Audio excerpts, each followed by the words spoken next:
tout le monde, bienvenue à Pour un avenir vert. Alors aujourd'hui, on va parler de réemploi et de surcyclage dans la mode. Et on commence avec Christine Deniger du Bac Rose. Bonjour Christine. Bonjour, merci de m'accueillir. Ça fait plaisir vraiment.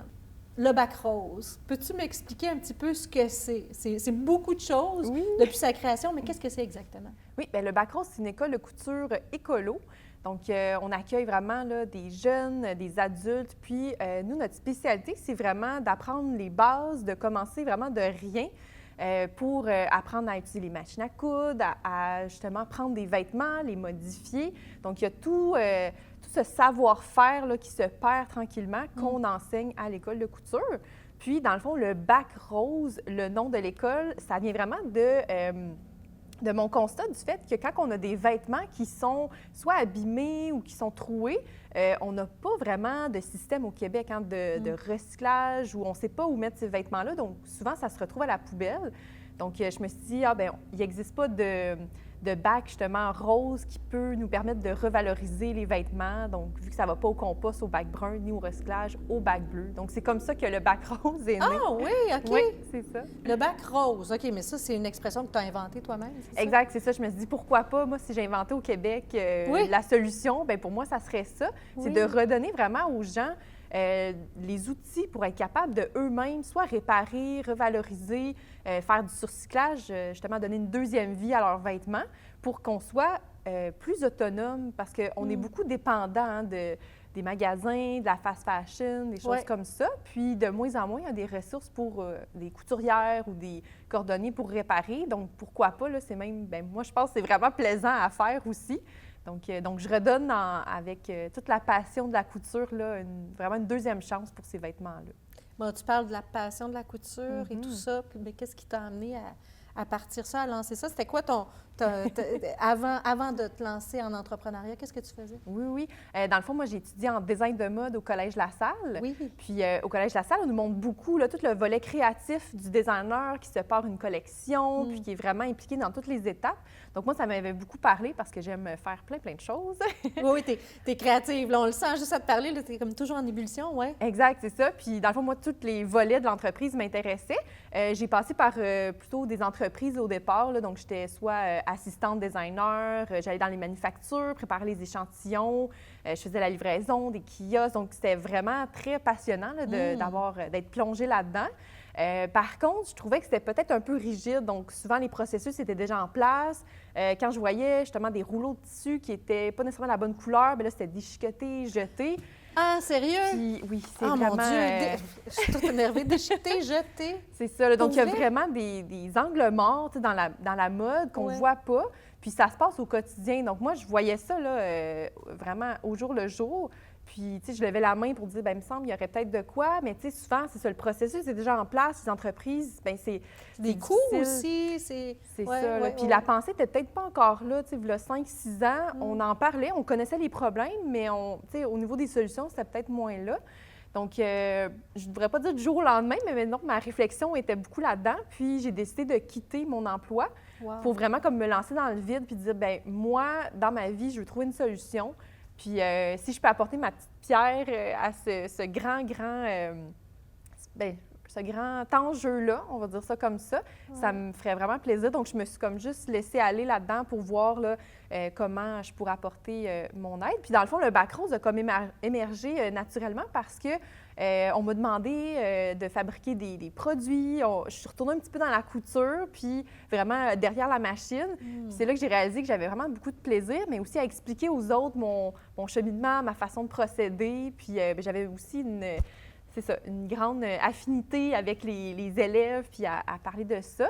Donc, donc tranquillement, ça s'est comme fait naturellement, si je peux dire, mais à travers peut-être un an, là, de retourner là-dedans. Puis c'est vraiment les gens qui m'ont dit, bien, je veux que tu m'enseignes, je veux, pourquoi tu ne fais pas une école, pourquoi tu ne fais pas un camp de jour.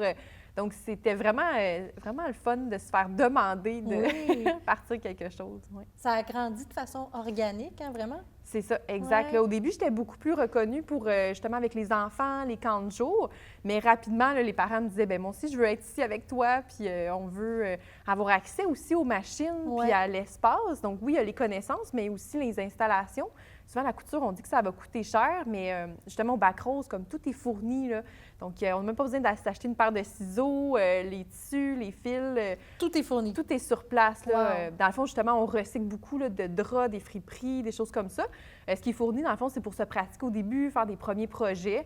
Puis par la suite, bien, quand on devient un petit peu meilleur, bien là, c'est là qu'on peut aller justement faire des projets de A à Z ou ajuster ses vêtements. Donc, il y a comme... Moi, je dis, tout est possible. Ça dépend justement l'énergie ou l'implication que tu veux mettre dans ton projet, parce que je ne peux pas le faire à ta place, Non. mais je peux te guider là-dedans. C'est fabuleux, vraiment. Ça se perd, ça. Moi, je me souviens, tu sais, ma mère, elle avait sa vieille machine à coudre Singer, puis tu sais, elle a donc essayé de m'intéresser à la chose, mais j'avais toujours peur de me pincer un doigt ou de, tu sais, donc, c'est des valeurs qui se sont perdues avec le temps. C'est une transmission de savoir qui s'est perdue avec en anglais, on dit la fast fashion aussi. C'est facile tu sais, il y a des choses qui sont accessibles à très, très bas prix. Mais quand on regarde maintenant puis qu'on creuse un petit peu, hein, on le sait, c'est ce que ça implique comme coût humain, comme coût pour l'environnement également. Ta solution, ce que tu proposes, ce retour-là, à des manières de faire, c'est exceptionnel, c'est extraordinaire. Je peux juste te lever mon chapeau. Donc, non, mais tantôt, avant qu'on commence à discuter ensemble devant les caméras, tu me racontais aussi que tu es en train de faire, de monter un défilé de mode pour que les gens puissent porter leur création qu'ils vont avoir faite avec toi. Donc là, c'est encore plus loin que se réparer la manche de son veston. Là, on est ailleurs. Là, on est on va s'approprier une mode, on va créer quelque chose qu'on va porter, qui va nous faire. Peux-tu m'en dire un petit peu là-dessus? Oui. Mais ça, c'est vraiment venu... moi, j'ai beaucoup d'idées dans les cours de couture, donc... puis c'est vraiment venu de... J'étais tellement fière de mes élèves puis de ce qu'ils réussissaient à accomplir. Des fois, en peu de cours, une élève qui ne sait pas coudre va être quand même capable, en quelques semaines, là, de se fabriquer un vêtement. Puis il faut vraiment montrer ça, puis il faut être fier, mais... Ouais.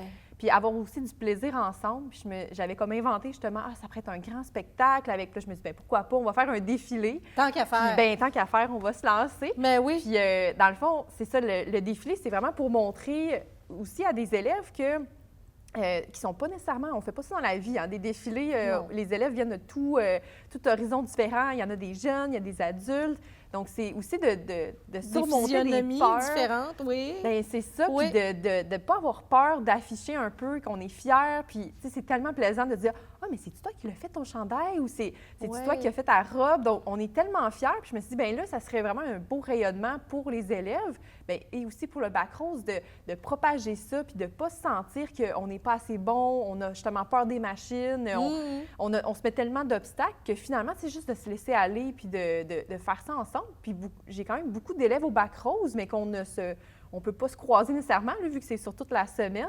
Puis je trouvais ça intéressant pendant une fin de semaine de temps, être tout le monde ensemble, à profiter de ce moment-là, puis justement d'avoir un petit événement un petit peu plus qui nous sort de l'ordinaire là, avec le défilé. Puis le défilé, dans le fond, c'est en collaboration avec le Mail Montenac. Wow! Donc, oui, vraiment, écoute, le temple de l'achat, finalement, de vêtements neufs. Est-ce que tu sens qu'il y a comme une alliance qui est en train de se faire? On le voit dans les grandes marques, les grandes chaînes et tout. Il y a comme un retour à vendre des vêtements usagés ou reprendre même des vêtements qui sont soit à réparer ou des choses comme ça pour les revendre. Et moi, ce que je trouve vraiment intéressant avec le Mail Montenac, c'est une place centrale, puis on va avoir vraiment un bel espace pour parader. Mais aussi, c'est que ça prouve aussi que le consommateur, il est rendu là. Ouais. Donc souvent, on se dit, il faut que ça change, c'est les entreprises, mais ça passe aussi par le consommateur, nos choix qu'on fait. Donc de voir un événement comme ça qui vise vraiment là, à sensibiliser à un mode de vie éco-responsable, c'est ça notre thématique de défilé. Donc, ça va permettre aussi à des gens qui sont comme pas trop nécessairement dans justement la couture ou la revalorisation ou qui font d'autres gestes au quotidien qui sont durables, mais qu'au niveau de leur garde-robe, ils n'ont peut-être pas encore réfléchi à ça. Donc, ça va permettre d'ouvrir une belle porte juste à la discussion ou avoir du plaisir ensemble. Parce que le défilé, on sait, hein, c'est très court quand même, ça va être une trentaine de minutes, mais tout ce qu'il y a autour, là, on va tellement avoir de plaisir aussi. C'est ça. Moi, j'ai juste hâte d'avoir l'événement. Quelle inspiration! L'émission, tu n'es pas sans savoir, ça traite entre autres aussi de la réduction des emballages uniques. Fait que j'aimerais savoir, toi, bon, j'imagine que tu as pensé à tout ça, hein, ça fait partie intégrante même de ta mission, de ta vision des choses. Comment tu fais ça justement au sein même de ton Bac Rose, de ton entreprise? Ouais. Mais dans le fond, au Bac Rose, on a une petite section boutique pour les élèves, là, surtout pour dépanner. Puis on a beaucoup de retails de tissus qu'on va chercher à même les entrepôts des designers de mode à Montréal. Donc, c'est vraiment notre façon là, de récupérer vraiment la matière qui est tout à fait bonne et pas du tout utilisée, là, dans le fond, des super beaux tissus. Donc, on les prépare là, pour nos élèves, puis ils peuvent les acheter directement dans la boutique au Bac Rose, là.